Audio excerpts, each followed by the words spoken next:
Boa tarde, Micaela. Não estou te ouvindo.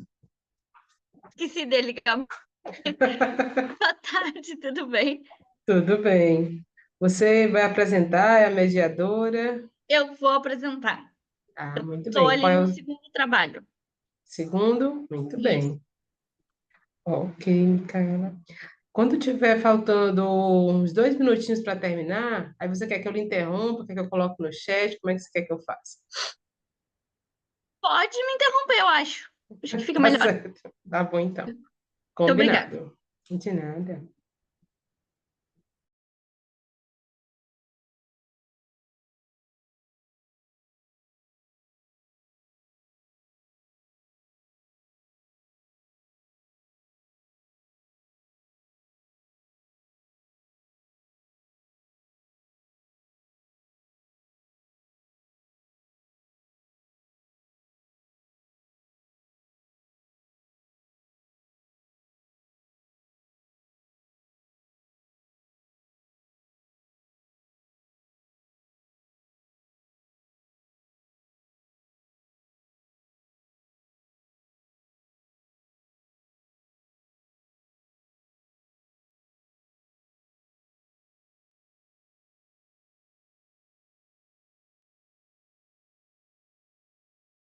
Oi, Maria. Oi, Micaela. Tudo bem? Oi, Patrícia. Tudo bom? Oi, Ana. Patrícia, Tudo tudo bem? bem? Tudo bem? Ah, oi, O oi. Mauro já tá entrando. Olá. Ok? Daqui a pouquinho ele tá aí. Ok. Tá bom? Qualquer coisa eu tô por aqui, tá? Tá joia. Vocês são, meninas. Tchau, tchau. Obrigada. Obrigada. Beatriz, você também vai apresentar? Bom, Muito bem. Quando estiver faltando 2 minutos para terminar, você prefere que eu lhe interrompa? Primeiro pergunta que fiz para a Micaela. Você prefere que eu lhe interrompa ou que coloque no chat? No chat, por gentileza. E de qualquer Ó, forma, eu vou cronometrar por aqui também. maravilha.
Qual é o seu artigo, Beatriz?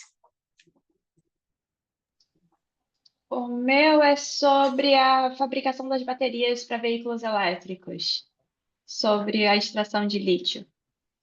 Muito bem.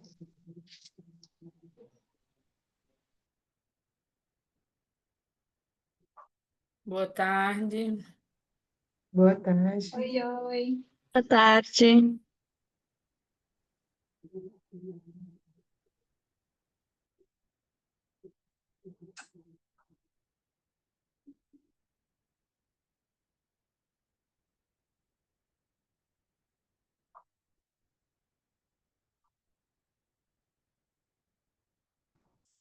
Lúcia, você vai apresentar ou vai? Vou sim, vou apresentar. É o artigo sobre revisão sistemática da literatura ISD e ODS. Ok, muito bem. Você prefere, quando estiver faltando 2 minutos para encerrar seu tempo, que eu lhe avise no chat ou que eu interrompa a sua apresentação, que eu fale no áudio? É melhor falar no áudio, que fica Tá mais certo. difícil, né? Tá bom. Nunca funciona bem o chat, Tá certo. né? Tá bom, Ok. agradeço.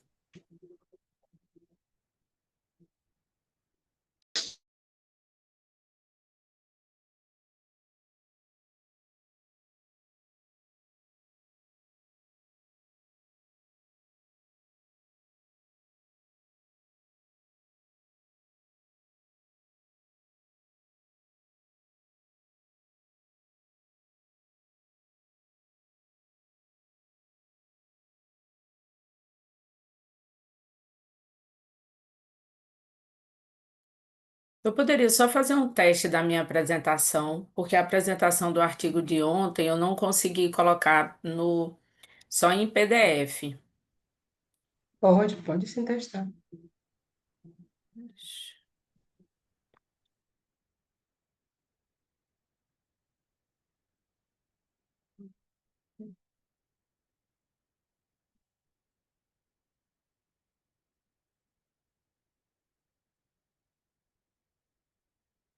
Tá aparecendo para vocês Está sim, Aham. Lúcia.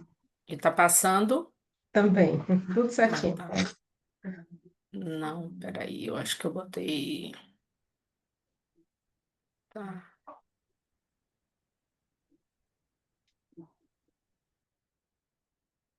Botei pela pessoa errada.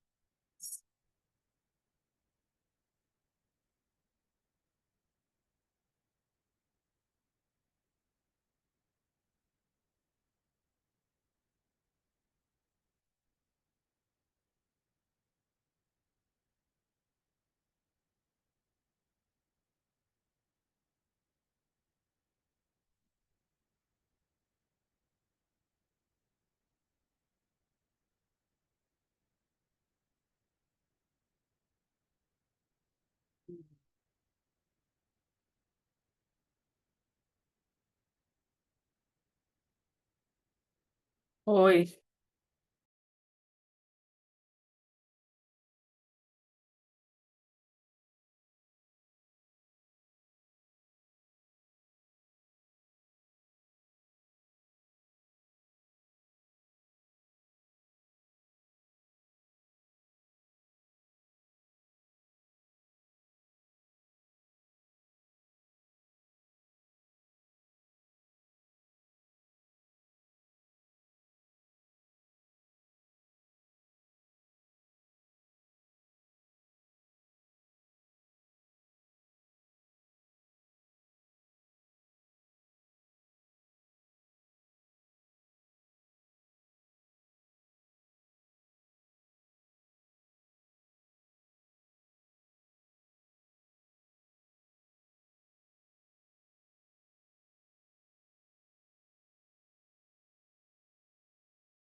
Oi, gente.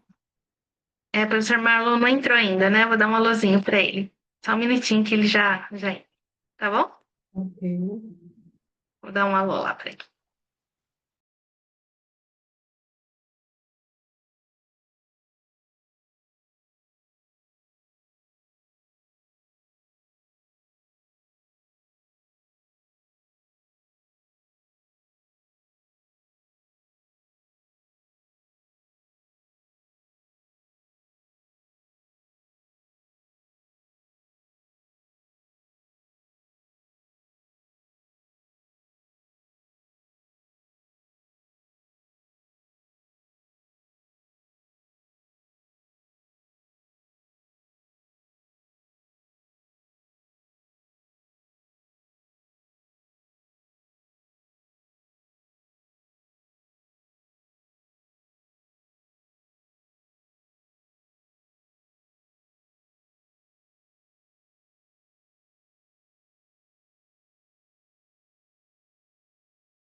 Boa tarde.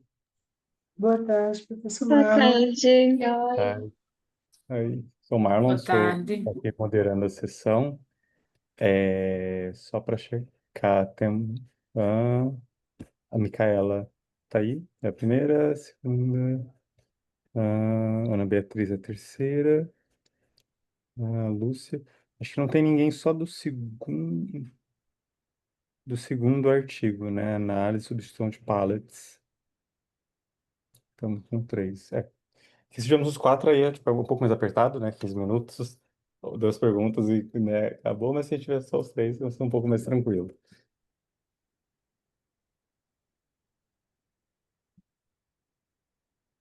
Micaela, se você quiser projetar, porque já a gente começa tipo 4h30, né? Se tiver os quatro, os tempos ficam mais apertados, a gente já começa 4h30 em ponto, mas Tá eu bem. testei. A gente pode até começar projetando. Tá ótimo.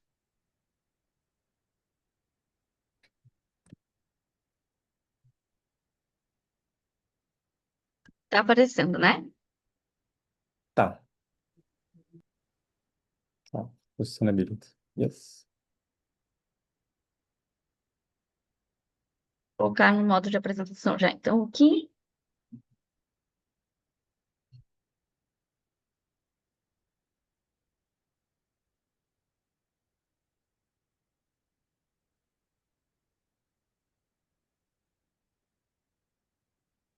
Bom, tá a tela cheia aqui pra gente também. Tá. E quando quiser, só que eu inicio. Tá, eu vou esperar só um minuto por formalidade, vai Tá, chegar nas sem 4h30, problema. aí a gente começa.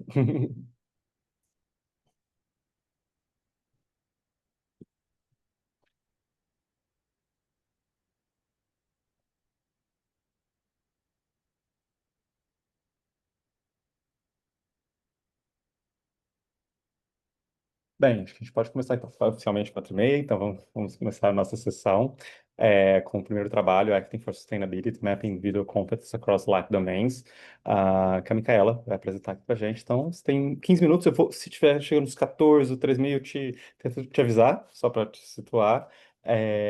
Mas essa é a média aí para a gente conseguir ter o tempo de depois para algumas perguntas. Tá bom, perfeito. Então, obrigada. Então, boa tarde, pessoal. Feliz em estar aqui com vocês nessa nossa sessão. Então, como o Marlon falou, né, vou apresentar o artigo Agindo em Prol da Sustentabilidade, mapeando competências individuais nos diferentes domínios ou áreas de vida das pessoas, tá? Esse artigo foi feito por mim, então, né, Micaela, sou doutora lá pela Unicinos e atualmente pós-doc também lá na Unicinos. Como coautores tem, então, o doutorando lá do programa, o Bruno Ávila, e o professor Bruno Bittencourt também lá do programa de pós-graduação em administração da Unicinos. Esse estudo, ele nasceu, então, considerando, né, os atuais desafios que a gente tem enfrentado na sociedade em relação à sustentabilidade, à relação a mudanças climáticas, enfim, tá? E do entendimento que o enfrentamento desses desafios, ele necessita não só de um olhar baseado nas tecnologias e mudanças numa grande escala. Sim, né? Precisamos disso, é indiscutível, mas também a gente precisa de um olhar, voltar o olhar para o indivíduo, para os indivíduos que são as pessoas que vão ser responsáveis, então, por buscar essa sustentabilidade. E aí tem uma corrente, né, muito forte na literatura, que passa a discutir, então, essa necessidade de mudança dos indivíduos, e aí, dentro, né, dessas discussões, a gente tem muito um olhar voltado a quais são as atitudes, os conhecimentos, os valores que as pessoas precisam ter para conseguirem, de fato, se engajarem, né, e lutarem por uma visão de mundo mais sustentável, e aí sustentável, né, considerando o tripé, né, tanto social, ambiental quanto econômico. E aí, né, esse entendimento do que são esses conhecimentos, esses valores, essas atitudes, a gente acaba chamando de competências para a sustentabilidade, tá? E aí, então, né, essa é uma área que vem avançando na literatura, só que ela ainda está um pouco fragmentada no sentido de que temos olhares voltados, às vezes, apenas para o ambiente organizacional ou somente para o indivíduo enquanto cidadão, e também um olhar também voltado muito para os estudantes, né, que seriam essas pessoas que estão no seu processo de formação. Considerando isso, a gente vê, então, que é uma área que ainda está emergente e que, ao mesmo tempo, a sua produção ela ocorre muito de uma forma muito fragmentada, sem esse olhar mais integrado de como essas competências elas poderiam ser analisadas de uma forma mais geral e que se conseguisse, da mesma forma, entender quais são as especificidades a partir dos papéis sociais que cada indivíduo tem na sociedade. Por quê? Porque quando a gente está falando de um aluno, por exemplo, um aluno que ainda está na escola, a gente entende que são pessoas que estão no seu processo de formação, não só na formação acadêmica, né, mas enquanto indivíduo, estão num processo de desenvolvimento que vai acabar demandando deles algumas competências específicas e que podem diferenciar daquelas pessoas que estão já no mercado de trabalho, que atuam, né, em diversas posições e que vai ser necessário ter outras posturas que demandam outras competências bem específicas. Então, ao mesmo tempo que a gente tem essa visão de que as pessoas em seus diferentes papéis necessitam de competências específicas, a gente não tem uma visão em conjunto de todas essas competências divididas nesses papéis, né, nesses grupos. E aí, então, com base nisso, esse estudo teórico que a gente apresenta hoje, ele teve como esse objetivo, né, propor essa estrutura para mapear, classificar e analisar essas competências individuais para a sustentabilidade, com base, então, nesses distintos papéis que uma pessoa pode assumir dentro da sociedade. Então, ela como cidadã, como estudante ou como profissional. Para conseguir sustentar essa discussão teórica, a princípio a gente realizou, então, uma revisão sistemática da literatura, tá? Essa revisão, ela ocorreu em dezembro do ano passado. A gente utilizou como base a Web of Science e a Scopus, e aí a gente conseguiu encontrar 550 artigos que faziam parte do escopo que a gente estava pesquisando aqui para conseguir ter elementos teóricos suficientes para essa discussão que a gente está propondo. Considerando, então, o processo de triagem e seleção, né, para entender a aderência, para entender se ele trazia os elementos que faziam sentido para a nossa análise, a amostra final de estudos que a gente fez, essa análise, essa leitura, enfim, foi de 362 artigos. Então, desses 550 iniciais, a gente considerou mesmo para pesquisa os 362 artigos. Para analisar essas informações, a gente considerou, então, esses 3 perfis sociais que os indivíduos podem ter para conseguir, então, categorizar esses grupos, esses artigos em grupo.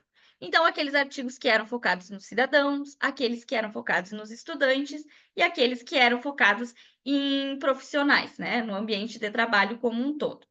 Para considerar, então, que a gente não estava perdendo nenhum artigo que era de fato importante para nossas análises, a gente fez uma segunda rodada de busca, em que a gente fez a gente utilizou as mesmas palavras-chave da busca inicial, só que agora também fazendo buscas específicas por esses agrupamentos que a gente fez.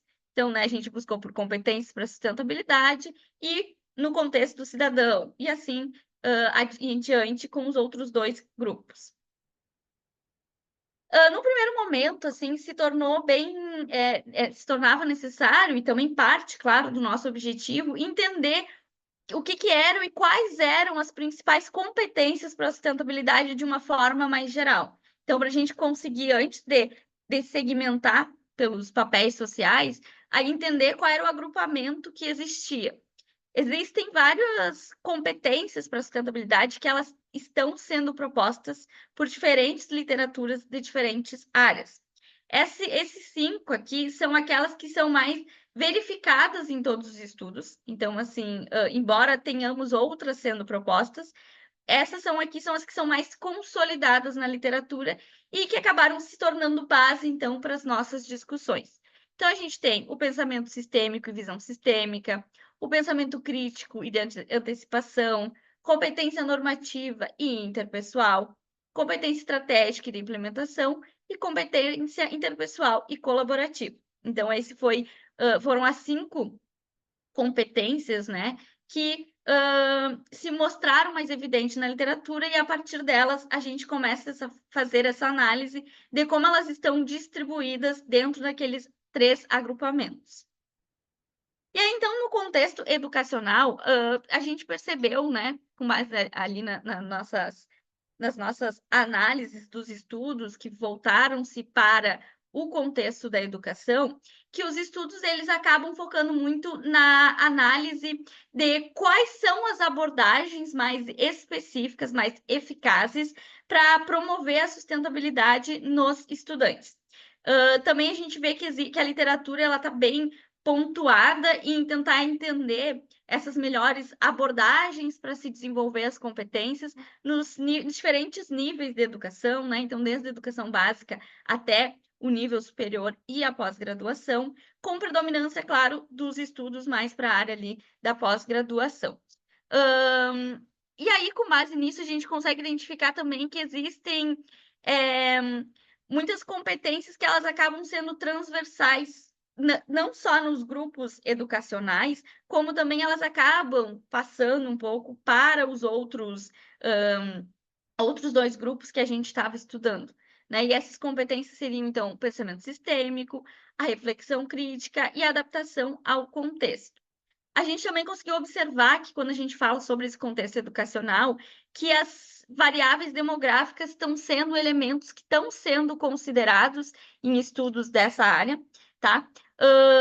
E essas variáveis demográficas, sobretudo o gênero ali, a idade, elas estão servindo como mediador, tá? Entre os comportamentos sustentáveis que se buscam desenvolver nas pessoas e ali as suas maiores tendências, né? As suas maiores predisposição dos indivíduos em, de fato, desenvolver comportamentos mais sustentáveis.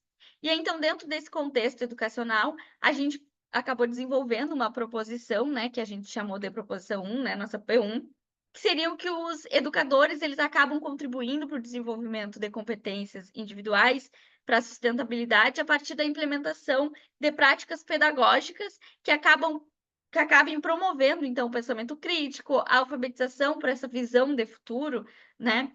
E reflexão baseada em valores, tá? E aí, esses elementos, ao mesmo tempo, eles acabam modelando o pensamento sistêmico e a colaboração, né, como estratégia formativa em pessoas. Em relação ao contexto profissional, então, que foi o nosso segundo agrupamento, segundo papel social que a gente avaliou, né? A gente tem que o foco das análises nesse contexto do ambiente profissional, elas estão bastante focadas em competências individuais, como a criatividade, a resiliência para fomentar negócios inovadores, uma liderança e um planejamento estratégico que permitam, então, os profissionais a se orientar suas decisões estratégicas para integrarem, né, tanto compromissos econômicos como socioambientais relacionados à sustentabilidade. Então, a gente percebe nos estudos que o papel das organizações se tornou algo muito evidente.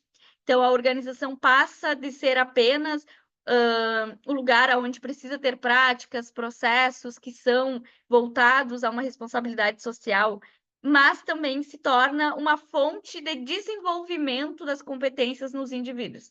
Então, se percebe muito na literatura essa discussão sobre como que a empresa pode atuar para ajudar a desenvolver essas competências nos indivíduos. E aí, então, a gente tem também o desenvolvimento de uma proposição teórica, muito nesse sentido de como as empresas e os profissionais como um todo podem contribuir para o desenvolvimento dessas competências alinhadas à sustentabilidade. Já no contexto do cidadão, então, né, a gente tem nesse contexto social que as competências elas servem para mediar os valores éticos e de ação cívica, com a capacidade dessas pessoas de se envolver em questões mais sustentáveis, tá? Então, esse é o campo que tem menos artigos dos que a gente verificou, mas que, de de certa forma, também nos encaminha, então, para entender esse papel aí dos indivíduos como cidadãos aptos, né, a lutar por um mundo mais sustentável. E aí, entre as convergências e especificidades que a gente tem, considerando esses 3 grupos, a gente tem essa convergência de aprendizagem contínua, adaptabilidade, empatia e reflexão crítica, como sendo competências, que estão presentes em todos esses grupos sociais, e a gente tem algumas especificidades por grupos. Então, aquelas pessoas que estão no contexto, aqueles estudos que foram desenvolvidos no contexto educacional, eles têm um foco no desenvolvimento de criatividade e inteligências múltiplas, aqueles com foco no ambiente organizacional, na liderança e gestão de recurso, e aqueles estudos que foram feitos com focos no cidadão, tem, então, em sua maioria, assim, de forma diferente dos demais, focado muito numa reflexão mais ética, mais cívica e voltada para uma ação comunitária das pessoas. E aí, com base nas proposições e nessas discussões, a gente criou, então, a gente propõe o desenvolvimento dessa estrutura aqui, né? Que ao mesmo tempo que ela integra aquelas competências que são semelhantes a todos os grupos, também explora, então, a diferenciação, considerando os papéis sociais que as pessoas possuem. Micaela, desculpa, só para dizer que tem 2 minutinhos. Perfeito, estou Tá. concluindo aqui. E aí, então, como agenda para pesquisa futura, considerando essa revisão da literatura e as discussões teóricas que a gente traz, a gente propõe, então, a redução, né, de fragmentação entre domínios, né, e isso seria tanto uma contribuição nossa do estudo, como também uma indicação para estudos futuros, ampliar os estudos no nosso contexto do Sul Global, né, a gente vê a predominância de discussões sobre competências para sustentabilidade em países da Europa ou dos Estados Unidos, então trazer também para o nosso contexto e entender as nossas especificidades dentro, né, desse fenômeno, dentro desse elemento que é estudar as competências para a sustentabilidade. Avanços longitudinais que nos permitam entender se, de fato, todas as metodologias e abordagens que estão sendo utilizadas em cada um desses grupos, elas, de fato, estão conseguindo promover um desenvolvimento de competências para a sustentabilidade, além de, claro, construção de instrumentos que possam ser utilizados para avaliar essa competência, enfim. E aí as principais contribuições dos nossos estudos, elas estão muito voltadas, de fato, a esses papéis sociais que a gente pesquisou, que a gente buscou analisar. Então, a gente acredita que a proposta desse framework vai permitir que as organizações construam, né, possam pensar algumas iniciativas voltadas para os colaboradores que permitam eles ajudá-los, né, a desenvolver essas competências para sustentabilidade, ao mesmo tempo servir como um indicativo para políticas públicas voltadas para a área de educação, para se pensar diretrizes educacionais um pouco mais assertivas nos diferentes níveis de educação, né? E para as próprias instituições de ensino também conseguirem estruturar, né, os seus currículos para conseguir explorar melhor algumas competências que a gente já viu, que já estão mais evidentes naquele grupo social, como também explorar novas competências que se façam necessárias. E aí, meu muito obrigada e as referências utilizadas aqui na apresentação. Acho que deu tempo. Ok, ótimo, deu tempo sim. É que eu vi assim, não estava ainda nas conclusões, ainda estava no framework, falei, deixa eu, né, avisar, né, onde a gente tempo. Bem, então, perguntas da plateia, audiência online? Posso fazer só um comentário que não chega a ser uma Claro. pergunta? É, Primeiro, muito legal, Micaela. E é engraçado, esses congressos são legais porque eu tô no mestrado e a minha pesquisa é toda sobre a compra de veículos elétricos e a questão de sustentabilidade acerca desses veículos. E desde o semestre passado eu tenho pensado muito sobre a questão de que existe a consciência ambiental do cidadão e existe a do consumidor. São coisas distintas, mas agora me deu mais clareza de que são coisas distintas por meio do que você apresentou de competências, desses múltiplos papéis, porque eu estava muito tentando encaixar na minha cabeça como se fosse tudo dentro da mesma caixinha, sabe? O consumidor e o cidadão, e como se fosse realmente uma coisa. mas não necessariamente. Então, acho que me deu uma certa luz em relação a isso, sabe? Ana, é uma discussão bem interessante. Na verdade, eu sou da área do consumo, né? E aí estudo o Legal. consumo com a sustentabilidade. Então, é assim, é, acaba perpassando, né? Então, tem uma sobreposição entre o que que é do cidadão, o que que é do consumidor, será que é a mesma coisa? Aí tem uma literatura que consegue fazer algumas diferenciações, mas sim, sempre tem uma sobreposição, né? Porque tu não consegue deixar de lado o teu papel social, só que ao mesmo tempo teus valores, tuas questões como indivíduo são muito presentes quando tu vai escolher consumir, né? No caso, carro elétrico ou não. Então, é uma linha bem tênue aonde que começa um e termina, né? Outro papel.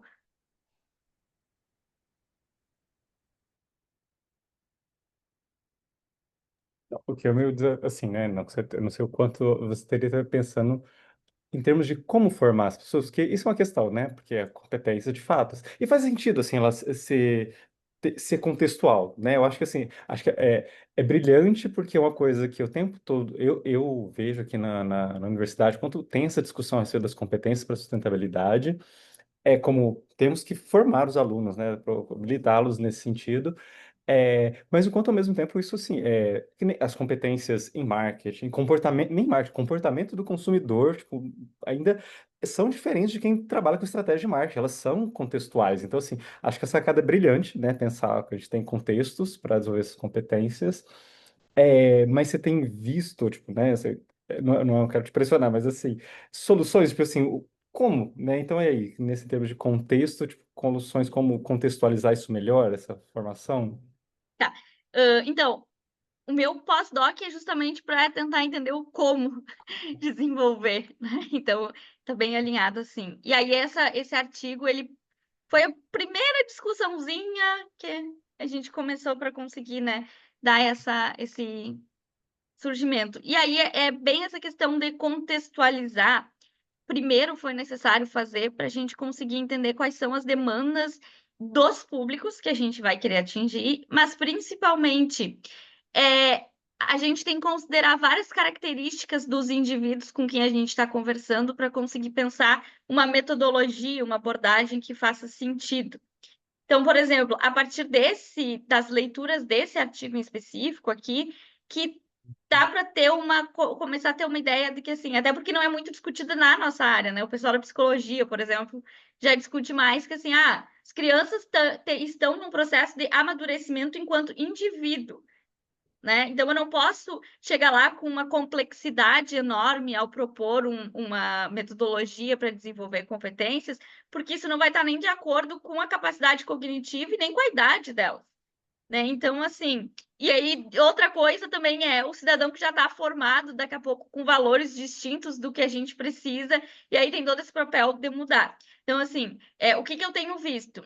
Eu tenho me baseado muito na literatura para entender que indivíduos mais velhos, pessoas, daqui a pouco alunos de ensino superior, enfim, estão muito mais voltados a uma abordagem mais experiencial para conseguirem entender os fenômenos que estão relacionados à sustentabilidade e aí diminuírem a distância psicológica desses efeitos bastante problemáticos.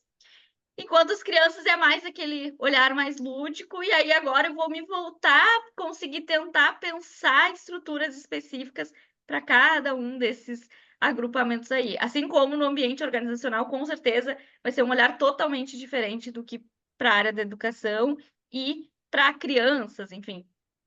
Não sei se respondi Não, não, respondeu sim.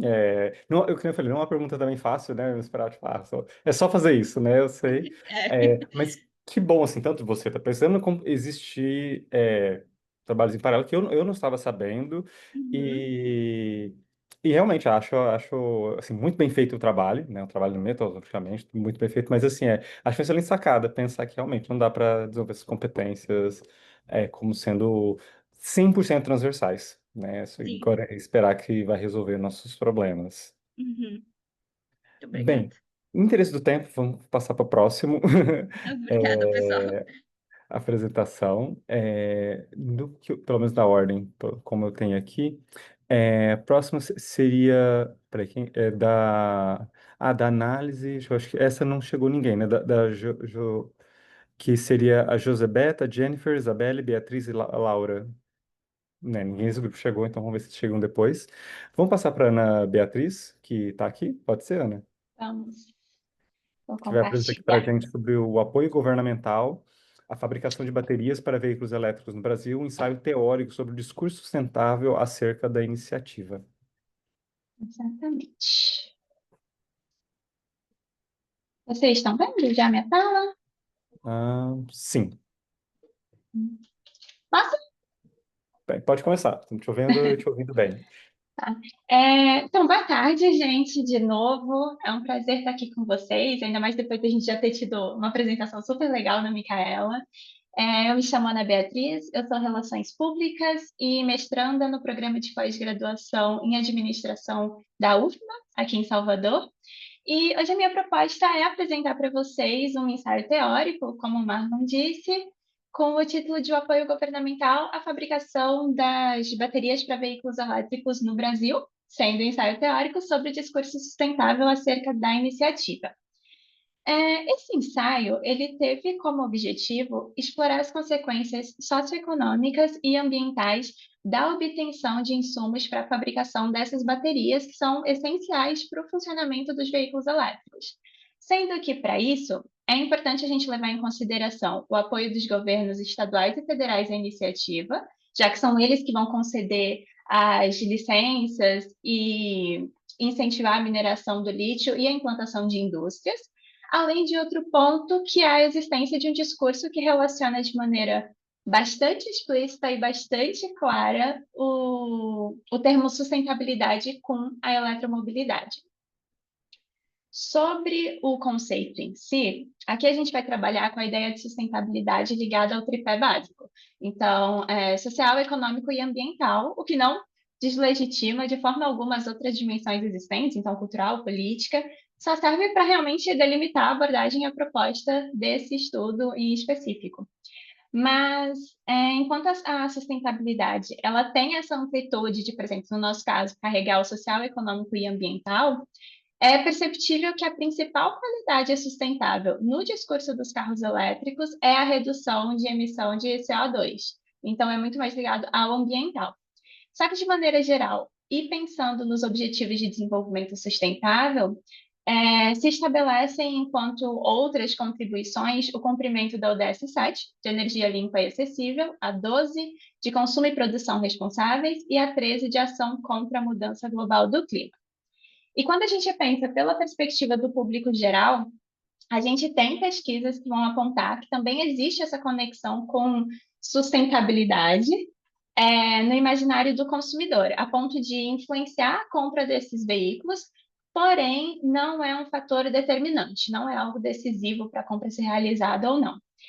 E aí, no Brasil, esses veículos eles têm se consolidado desde 2018, mas a gente tem dados desde 2022 pela BVE, que é a Associação Brasileira de Veículos Elétricos, que mostram, como vocês podem ver aqui nesse, não sei se vocês veem, mas aqui no mapa do lado direito, que mostra, aponta o volume de vendas desse tipo de veículo. Então, a gente vê que no sul, sudeste, parte do centro-oeste, parte do nordeste, as vendas estão crescendo.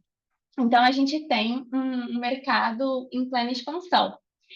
E parte disso vai ocorrer por conta do apoio governamental, então, por meio de programas específicos de incentivo financeiro, como o Mover, que aconteceu em 2024. Outro evento que também é importante nesse cenário é a instalação das fábricas da BYD na Bahia, além de um centro de pesquisa aqui em Salvador. Então, a gente percebe que existe um cenário macro bastante favorável para a expansão, para o crescimento do mercado da eletromobilidade, e a partir disso vão acontecer diversas consequências. E um desses resultados é a intensificação de uma corrida pelo lítio, que, como eu falei, é a principal matéria-prima para as baterias, que são extremamente necessárias para esse tipo de veículo. Aqui na América do Sul, a gente tem o chamado Triângulo do Lítio, que ele é formado por Argentina, Chile e Bolívia. E nesse espaço a gente tem as maiores reservas de lítio, inclusive na América do Sul, a gente tem mais de 60% de todo o lítio global, se eu não me engano, é 68%. Só que aqui no Brasil a gente também tem as reservas, principalmente em Minas Gerais, que é no Vale do Jequitinhonha, que foi a região trabalhada nesse ensaio justamente por ser a maior reserva que a gente tem em território nacional. E aí, para que a gente possa entender quais são os órgãos responsáveis por manter o vale, a gente tem dois que são essenciais. Então, essa região ela vai ser coordenada pela Secretaria do Estado de Desenvolvimento Econômico, a SEDE, que vai fazer toda a apresentação do potencial econômico da área para investidores, potenciais investidores, né? E também tem a Agência Nacional de Mineração, que é responsável por toda a regulação. Então, eles fazem o fornecimento de licenças para exploração em pequena, média e larga escala. E aqui, só para a gente colocar algumas coisas em perspectiva, e eu vou citar de novo a BioID, porque eu acho que é a maior referência que a gente tem nesse momento, tanto por investimento quanto pela parceria com a China e todas essas questões que a gente está vivendo. Mas a BioID ela já adquiriu licença para mineração em território nacional em 2023. Agora eles estão em um momento de mapear o território para poder entender como fazer de fato, executar a mineração, mas eu acho que é só para a gente visualizar como eles já têm a licença para poder fazer a mineração em Minas Gerais e estão tendo agora, vão começar a, de fato, produzir nas fábricas aqui na Bahia. Então, acho que ilustra bem o rumo que as coisas estão tomando. E aí, como eu tinha comentado com vocês, as licenças elas são fornecidas para mineração em pequena, média e larga escala. Só que quanto mais intensa, maior é o risco dessa mineração se tornar predatória. E é muito sob essa ótica mais agressiva, em termos de volume de exploração de lítio, que podem ser criados cenários suscetíveis a impactos negativos em termos tanto socioeconômicos quanto ambientais, que podem comprometer essa sustentabilidade que é comumente conectada aos veículos elétricos. E aí, para conseguir cumprir com o objetivo do estudo, entender melhor de fato quais são esses desafios, eu consolidei os principais pontos que são levantados na literatura que vai estar estudando a extração na América Latina e que se encaixa em algum nível na realidade do Vale do Jequitinhonha. Então, quando a gente parte aqui das questões de possíveis impactos socioeconômicos, a gente tem, por exemplo, a precarização do trabalho, principalmente porque o Vale é uma região que conta com mineradores artesanais e que precisam ser protegidos pelo Estado, porque, sendo predatória, essa mineração das grandes empresas pode ameaçar a atuação desses mineradores. Os próximos 4 aspectos, eles são importantes, sobretudo porque o Vale tem uma das maiores concentrações de comunidades quilombolas no Brasil, e essas pessoas, elas têm um vínculo muito forte com o território que elas ocupam e tudo que é produzido a partir dele. Então, quando a gente pensa nessas comunidades locais, existe um risco grande ao bem-estar físico e mental, já que a extração de lítio, ela pode contaminar a área o suficiente para resultar na realocação dessas pessoas e a contaminação tanto do solo quanto da água. A gente também precisa considerar o estresse gerado por disputas entre as comunidades, essas grandes empresas, os conflitos internos, a perda de saberes tradicionais e de identidade em situações extremas em que a comunidade pode acabar precisando ser deslocada. E aí, para o próximo quadro, eu levantei alguns dos impactos ambientais que podem ser relevantes. Então, a gente tem o uso excessivo de água potável, porque ela não vai ameaçar somente as comunidades locais, ela cria também um desequilíbrio em todo o ecossistema e compromete a biodiversidade. A expansão da mineração e do transporte se torna um problema quando interfere na geografia da região e também é acompanhada pelo desmatamento. Outro ponto é que o processo de extração de lítio geralmente envolve o descarte de parte da matéria-prima que não é aproveitada. Isso pode ocorrer de maneira adequada ou não, e quando não é feito da maneira correta, então pode contaminar o solo e a água. A disponibilidade de energia elétrica para o carregamento desses veículos e a produção dessa energia também importa, porque é necessário que existam fontes de energias renováveis suficientes para que dê conta desse mercado em expansão. Porque de nada adianta a eletromobilidade se ela for movida por matrizes energéticas não renováveis. Perde completamente o ponto. E, por fim, a gente tem o descarte das baterias, que deve ser considerado, porque se ela não for descartada corretamente, ela se torna um fator de poluição e coloca em risco a saúde humana e de qualquer outra forma de vida. E aí, para fechar,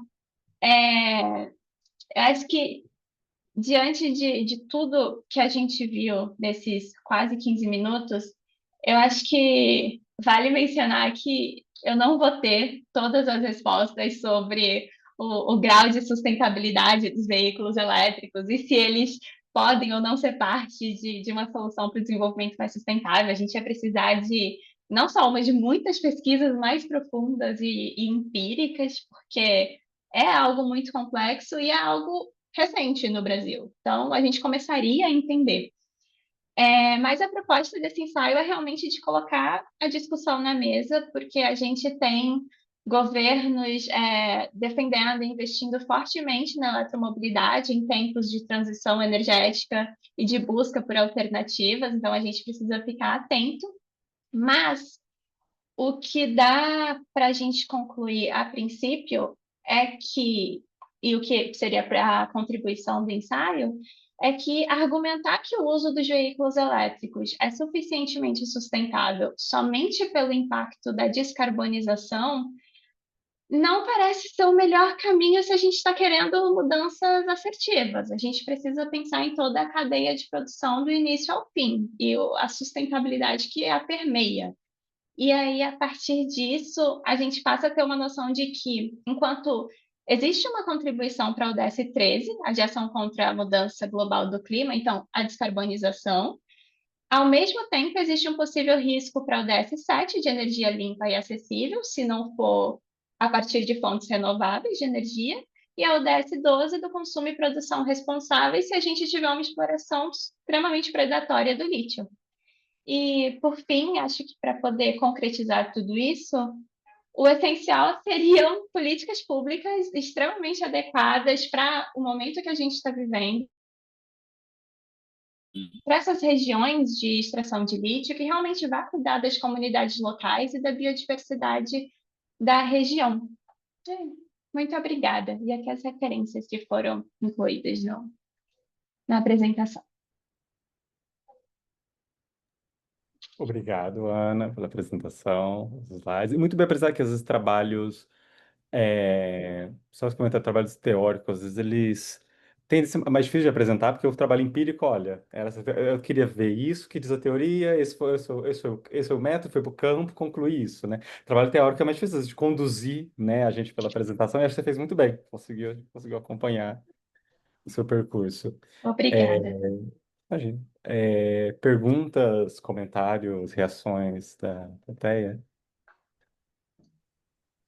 Não, eu queria parabenizar a Ana Beatriz pelo trabalho, né, assim, interessantíssimo, né, porque é extremamente atual e, assim, nos coloca num, numa profunda reflexão, né, dos encaminhamentos eh, que, os governos, né, as políticas públicas vão ter que formatar, né, porque se de um lado você tem toda essa, né, essa discussão, como você falou no final, de descarbonização, mas, por outro lado, né, dos carros elétricos, a gente está falando de mobilidade individual, a gente não está falando de mobilidade urbana numa perspectiva do coletivo, né? Então, assim, isso daí tem que ser colocado, né, em discussão. E do outro lado, você tem a questão do lítio, né? E aonde você faz essa extração do lítio, né? E aí você coloca uma questão que é crucial, né? De que lado, né, esses governos e a própria sociedade em si vai estar, né? Primeiro que essas reservas elas estão basicamente, né, pelo seu estudo concentradas no sul global, né? Então já é uma questão, né, aí para, né, o norte global, né, de como vai lidar com essa situação de que essas reservas estão aqui. E quando a gente olha o mapa, né, territorial de onde elas estão inseridas principalmente em áreas que você tem territórios, né, pertencentes a povos originários, né, a povos tradicionais, que você tem também uma questão de preservação ambiental. Então, assim, são várias variáveis que estão sendo colocadas dentro dessa discussão. E o pano de fundo de tudo isso é a questão do capital, né? Também, né? E aí de grandes empresas, né? Né? Grandes países, enfim. Mas assim, é bem interessante porque durante a sua apresentação a gente vai abrindo assim, é como se fosse várias abas, né? De possibilidades de pesquisas e de interações que tem, né? Então, parabéns aí. Muito obrigada. E você falou sobre a questão do transporte individual e coletivo. Eu fiquei pensando que aqui em Salvador, há pouco tempo, veio o BRT. E o BRT, ele é um veículo elétrico, porém, e aí beleza, transporte público, porém, para fazer a implantação desse BRT, teve um nível de desmatamento absurdo nessa cidade. Então, sabe, fica uma coisa muito assim confusa de o quanto você está dizendo que você é sustentável, porque beleza, você tem transporte público elétrico, mas para poder realizá-lo, o seu estudo urbano não contemplou o pouco de área verde que a gente tem, tanto que está chovendo agora, e aqui choveu, alagou. Salvador é assim inacreditável. Então, sabe, acho que até quando a gente pensa em uma iniciativa que é mais para o coletivo e não tanto para o individual, parece que os problemas são sempre os mesmos.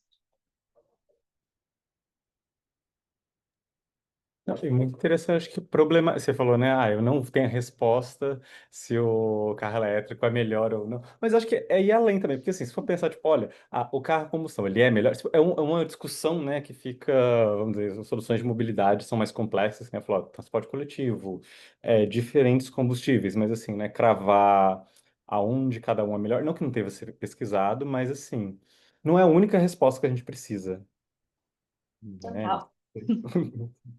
Outras respostas também.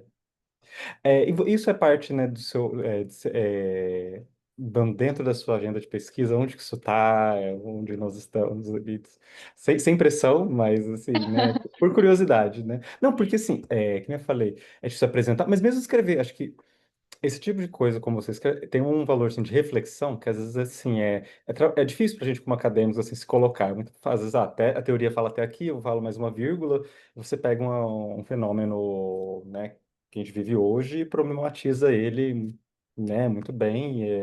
Então, fico curioso, tipo, em que contexto está esse trabalho? Então, eu tô na metade do meu mestrado agora, então estou no momento de desenhar todo o estudo, pensando toda a questão de metodologia e tal. E a minha dissertação ela vai ser sobre veículos elétricos, sustentabilidade, só que é a percepção do consumidor. Então, por exemplo, o consumidor ele entende que questões sociais vinculadas ao veículo elétrico também é sustentabilidade? Ou só o ambiental é sustentabilidade? Será que as questões econômicas também? Tudo na percepção do consumidor e se isso impacta na decisão de compra? Vai ser um estudo quant. E aí, esse ensaio foi algo assim bem inicial para eu poder compreender de fato essa cadeia de produção, sabe? Porque eu acho que também existe uma diferença no impacto sustentável de produção e no impacto sustentável do uso que o consumidor vai estar fazendo daquele produto. Então, e aí eu queria na minha dissertação também tratar como duas coisas distintas. Então, foi muito para fazer realmente me situar no aprendizado do processo de produção e dos impactos sustentáveis que têm os veículos elétricos aqui no Brasil. Entendi, não, obrigado. Pô, claro. Boa sorte aí nos próximos passos, Obrigada, né? eu vou precisar. Não, não, acho que o trabalho tá indo muito bem, você não tá precisando de sorte, não. Bem, então vamos passar para a próxima apresentação, né? A apresentação da Lúcia sobre ODS e ESG nos relatórios de sustentabilidade, uma revisão sistemática da literatura. Lúcia, pode compartilhar sua tela, né? Você tem também 15 minutos, eu te aviso se estiver chegando muito perto, do tempo, do limite de tempo.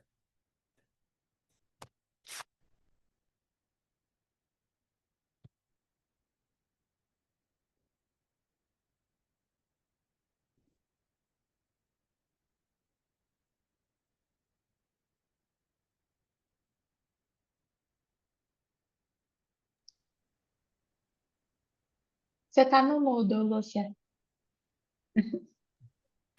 Obrigado. Vocês conseguem ver a apresentação? Sim. Tá.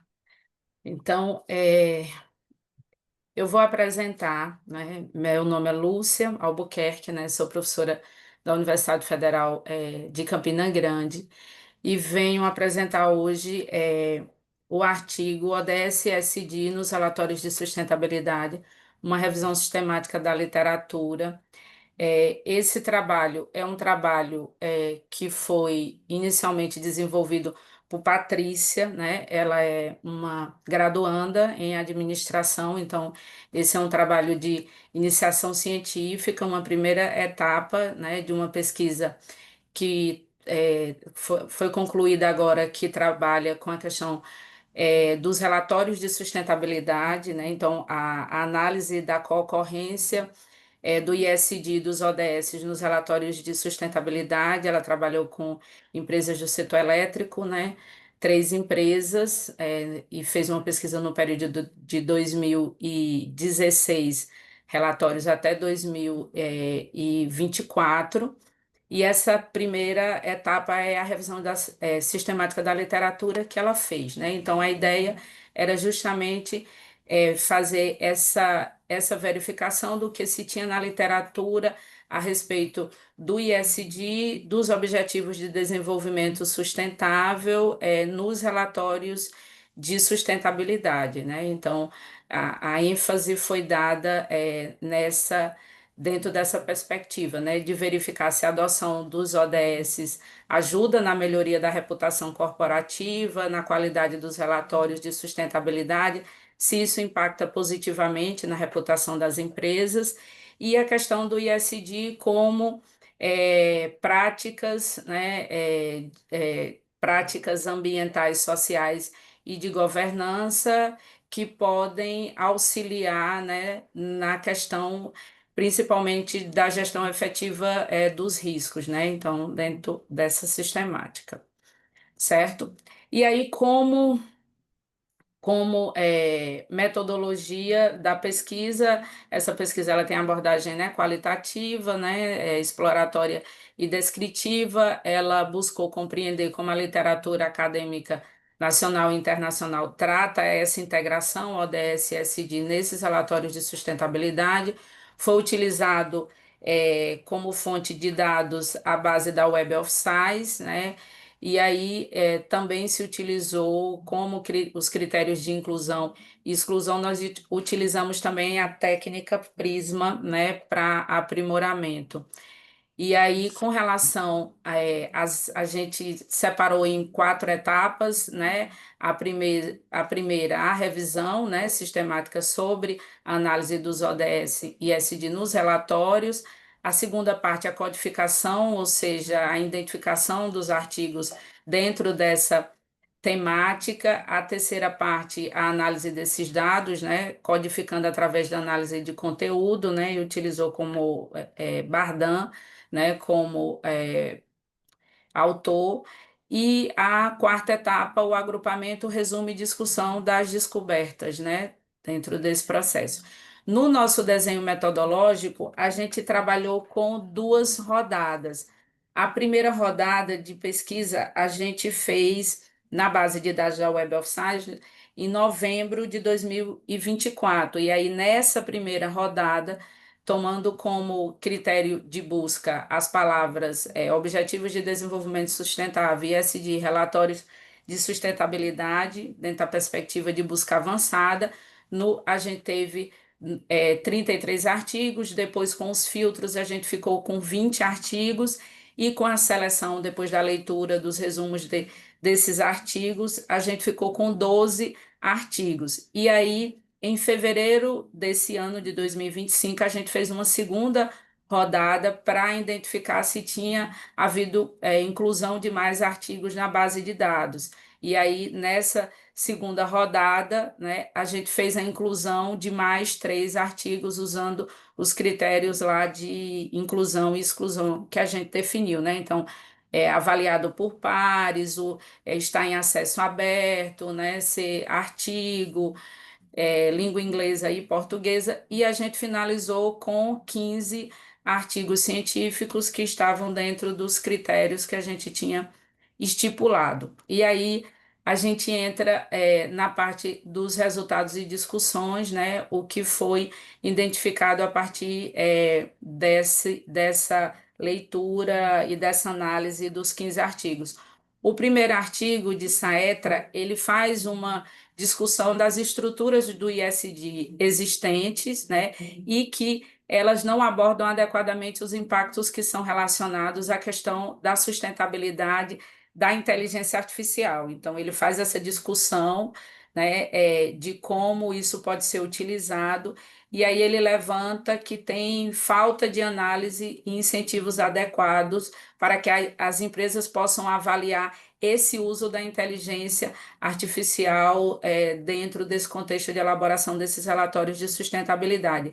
Ele propõe aí um framework que seja baseado nos ODS para avaliar e fazer essa divulgação sistemática desses impactos que a IA traz relacionado a essa questão do ISD também. O segundo artigo de Siedra, ele vai trazer uma contribuição com relação à questão das garantias externas, que elas influenciam a partir da transparência e a qualidade dos relatórios de sustentabilidade, que seria hoje o que a gente chama da dupla materialidade com relação à questão das normas internacionais de sustentabilidade, a questão do processo de auditoria externa, né? E aí ele vai dizer que essas garantias elas se correlacionam positivamente com a probabilidade de inclusão de conteúdos relacionados aos ODS. E aí ele também vai discutir que uma garantia mais robusta ela vai aumentar a credibilidade nos relatórios de sustentabilidade.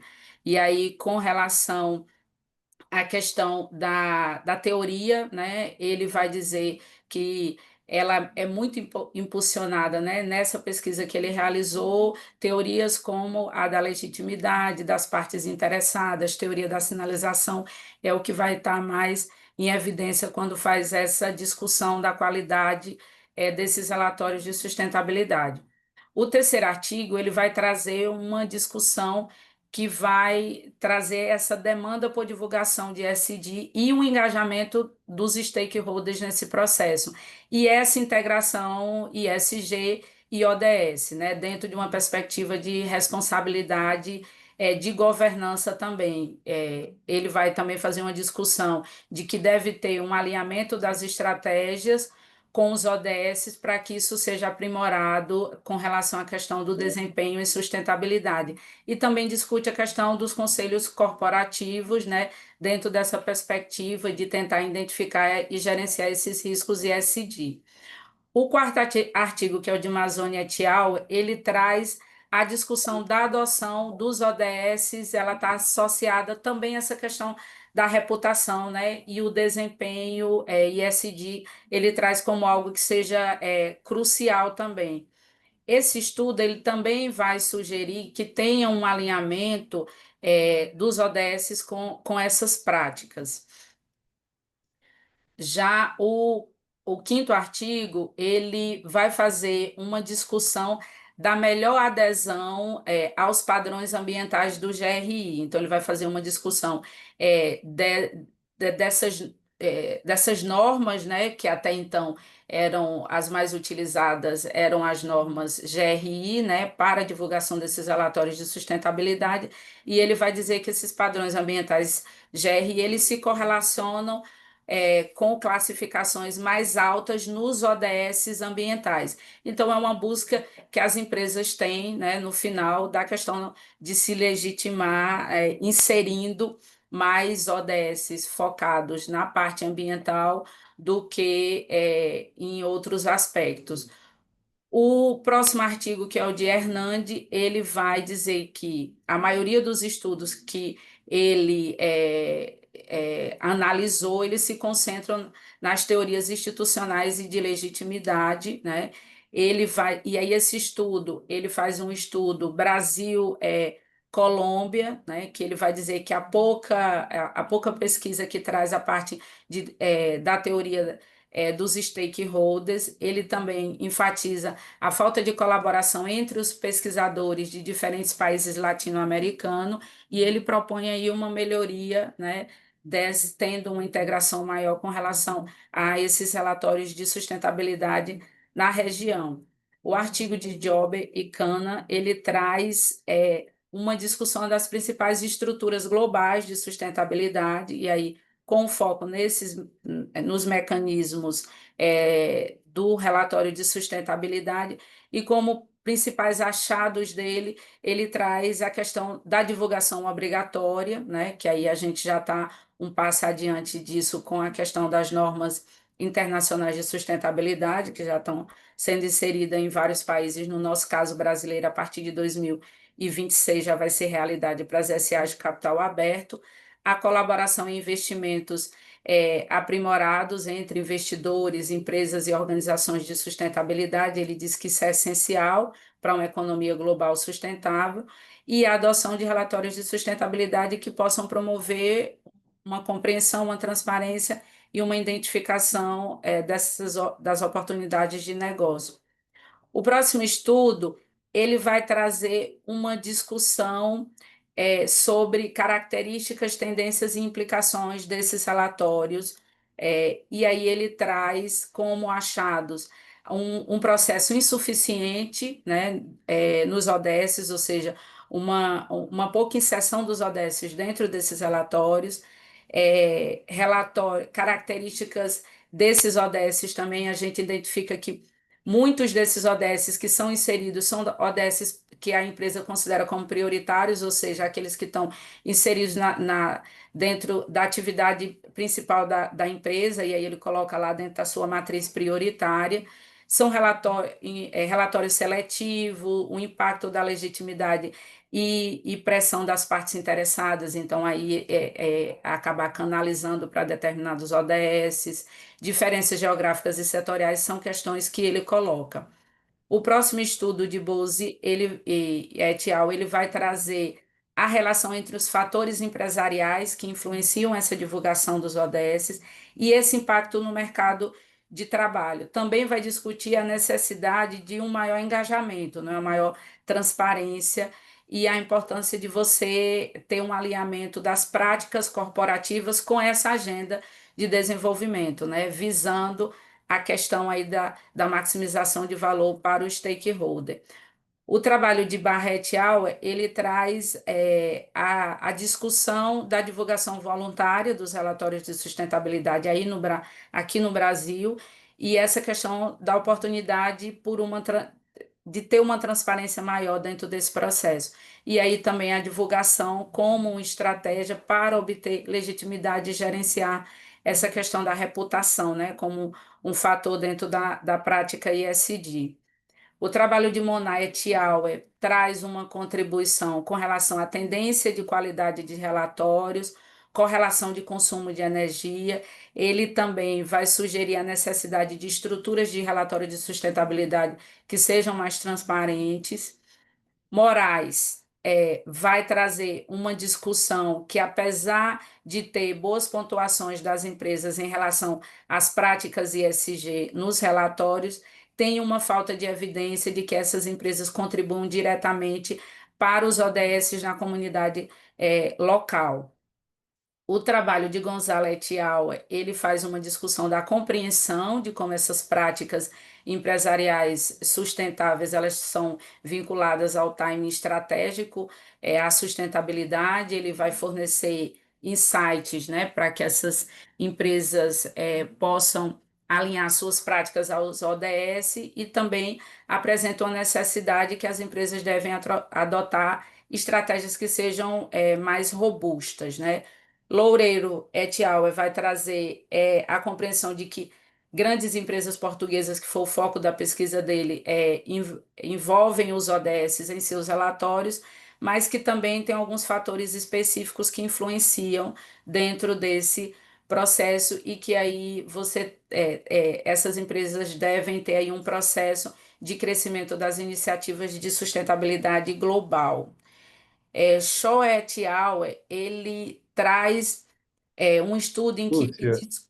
Hã? desculpe, você tem 1 minuto, então não sei quanto Pronto. falta para Ele, fechar. ele, ele vai trazer um maior engajamento corporativo do ISD, né? A questão da conscientização dos relatórios dentro de uma perspectiva de biodiversidade. Ele vai dizer que tem uma lacuna significativa entre o reconhecimento dos problemas de biodiversidade, e aí ele vai dizer que nesses relatórios você encontra muito concentrado a discussão de ecossistemas terrestres, de ambientes marinhos, mas não traz uma discussão de biodiversidade consistente.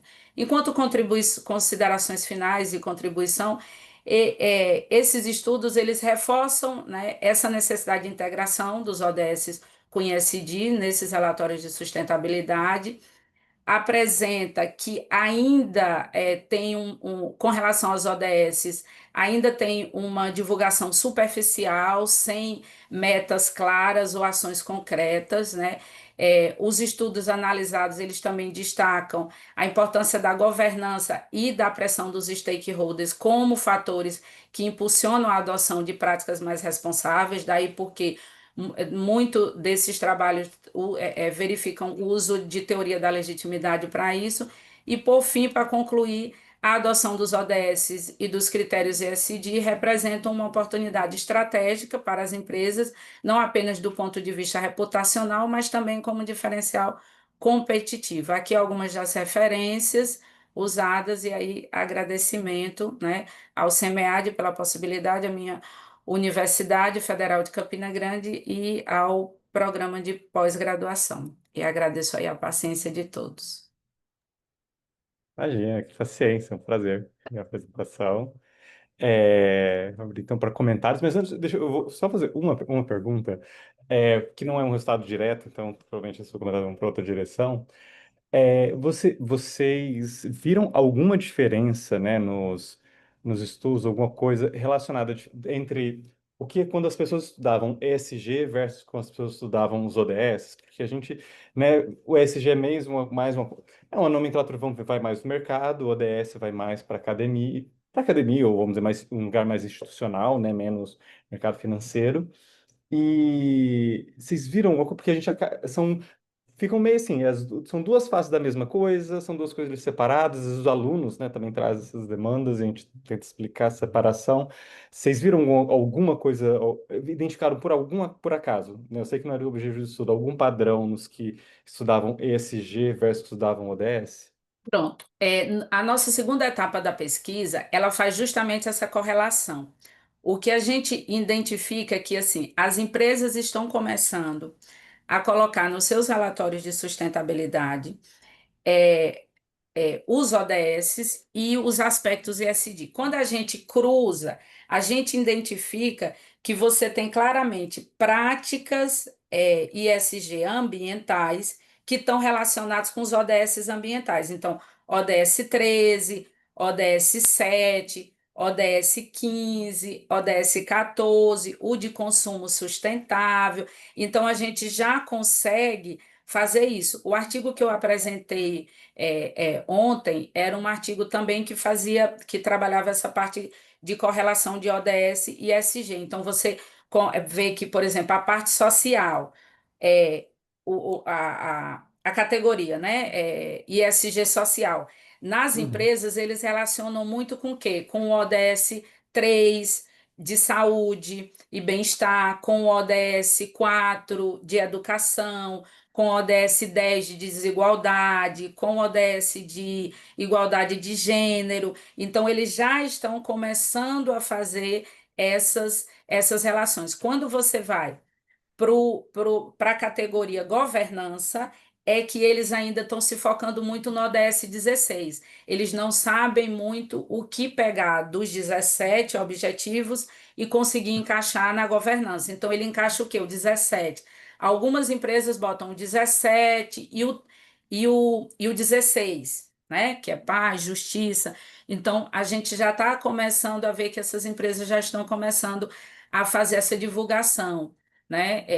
Agora, elas ainda usam, nessa pesquisa que a gente fez mais qualitativa dessas empresas do setor elétrico, a gente verifica que elas ainda usam muito o objetivo, mas que ele não traz meta, Uhum. né? Que aí ele não quantifica, né? Então, e aí com essa questão da adoção às normas internacionais de sustentabilidade, aí sim essas empresas não vão ter para onde correr, porque tudo que elas colocarem no relatório de sustentabilidade, ele tem que ser quantificável e tem que ter uma relação direta com os demonstrativos contábeis, e isso vai ser auditado externamente. Então, ela vai ter que colocar meta e dizer, e quantificar quanto foi que ela gastou, utilizou, né? E aí, dentro daquela questão dos escopos agora, né? Escopo 1, 2 e 3. Então, por exemplo, ela diz que ela faz sequestro de carbono, né? Mas como ela faz esse sequestro de carbono? Quanto custa isso?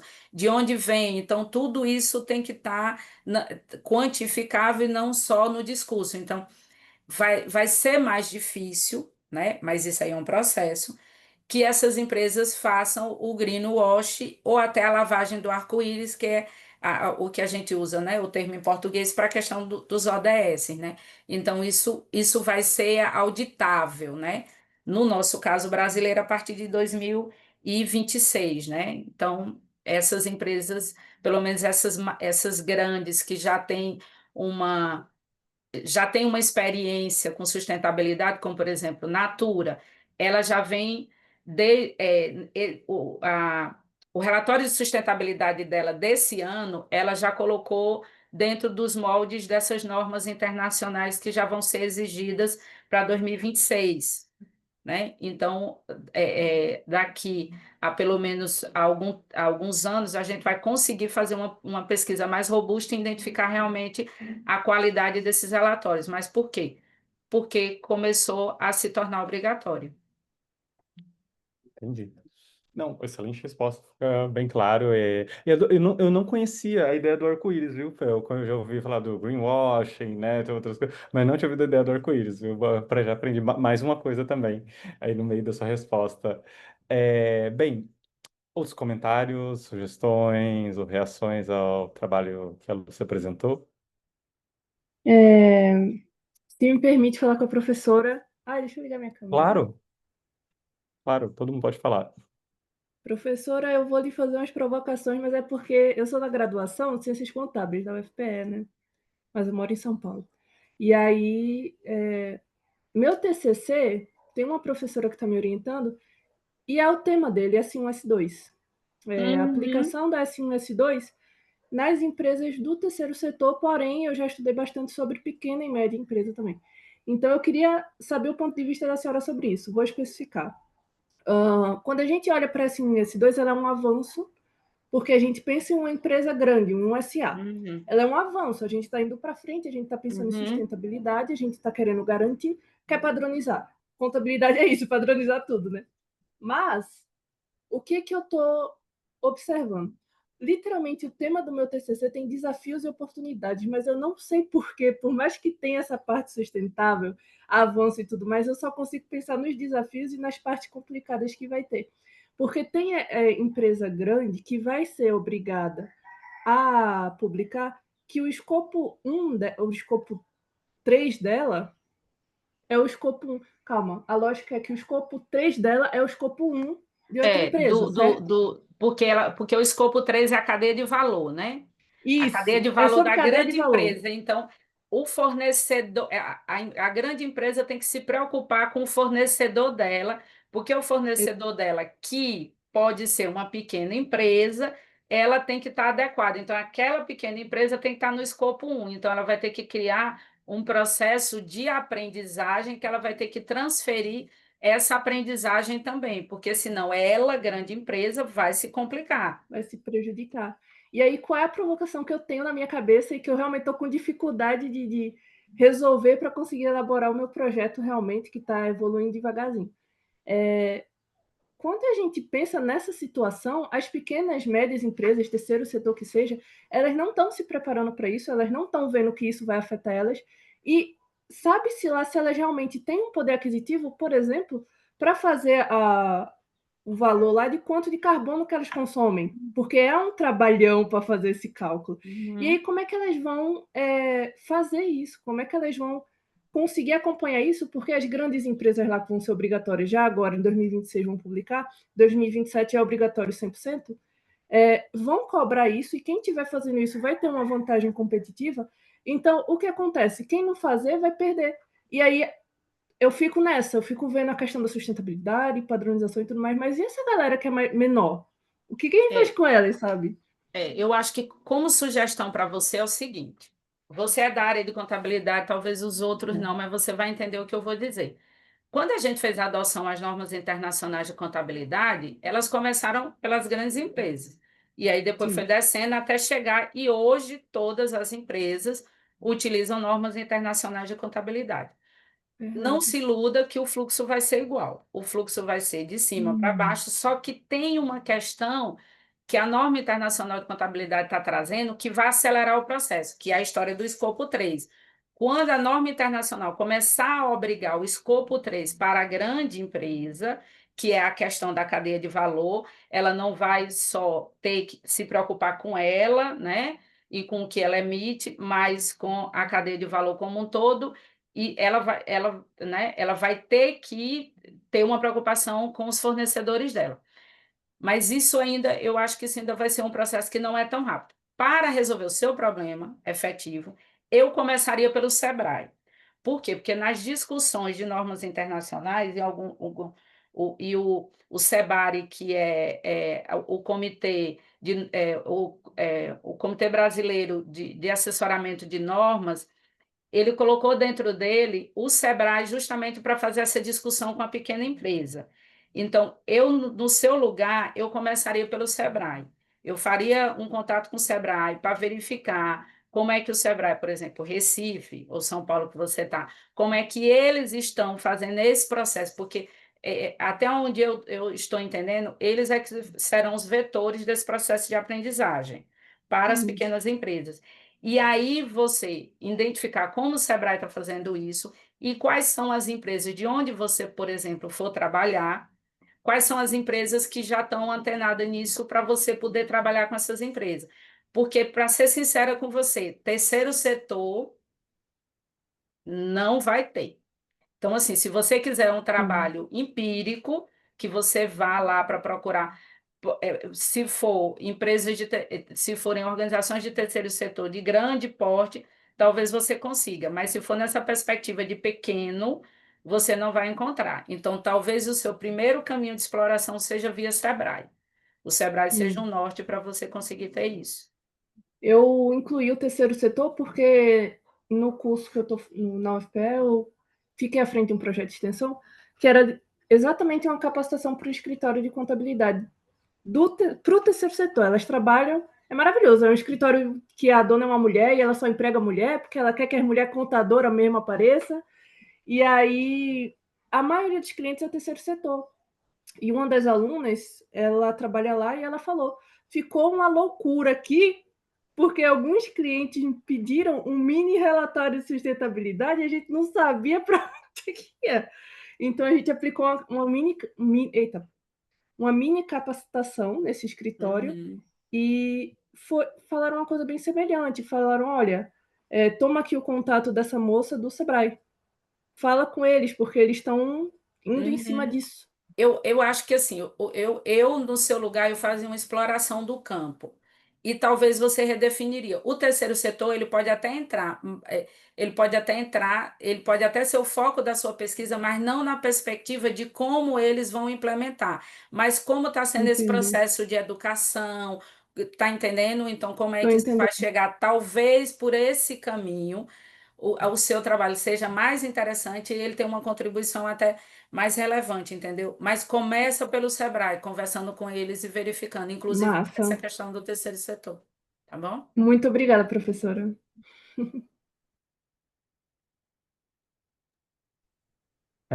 Outros comentários?